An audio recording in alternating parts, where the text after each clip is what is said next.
രാഹുൽ മാങ്കൂട്ടത്തിനെതിരെ കേസെടുത്തതിന് പിന്നാലെ തുടർ നടപടികൾ വേഗത്തിലാക്കാൻ ക്രൈംബ്രാഞ്ച്.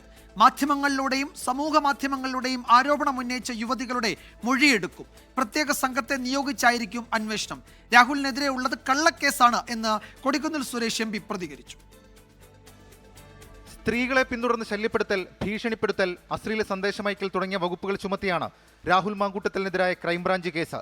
നേരിട്ട് പരാതി ലഭിക്കാത്തതിനാൽ മാധ്യമങ്ങളിലൂടെയും സമൂഹ മാധ്യമങ്ങളിലൂടെയും ആരോപണം ഉന്നയിച്ച യുവതികളുടെ മൊഴിയെടുക്കും. ആരെങ്കിലും നേരിട്ടോ അല്ലാതെയോ പരാതിയുമായി വരാൻ സാധ്യതയുണ്ടെന്നും ക്രൈംബ്രാഞ്ച് വിലയിരുത്തുന്നു. തിരുവനന്തപുരത്തും എറണാകുളത്തും പോലീസിൽ ലഭിച്ച പരാതികൾ കൂടി ക്രൈംബ്രാഞ്ച് അന്വേഷണ പരിധിയിൽ കൊണ്ടുവരും. പ്രത്യേക സംഘത്തെ നിയോഗിച്ചായിരിക്കും അന്വേഷണം. Crime branch range DOSP C Binukumar ചുമതല വഹിക്കും. സൈബർ വിദഗ്ധരും അന്വേഷണ സംഘത്തിലുണ്ടാകും. പുറത്തുവന്ന ചാറ്റും ശബ്ദ സന്ദേശത്തിന്റെയും അടക്കം ആധികാരികത പരിശോധിക്കാനും തീരുമാനിച്ചിട്ടുണ്ട്. പരാതിക്കാരും തെളിവുമില്ലാതെയാണ് കേസെന്ന് കൊടിക്കുന്നിൽ സുരേഷ് MP. ഒരു പരാതിയില്ലാതെ, അതുപോലെ തന്നെ ഒരു തെളിവില്ലാതെ ഒരു കേസ് ആർക്കെതിരെ എടുത്താലും ആ കേസ് എങ്ങനെയാണ് നിലനിൽക്കുന്നത്?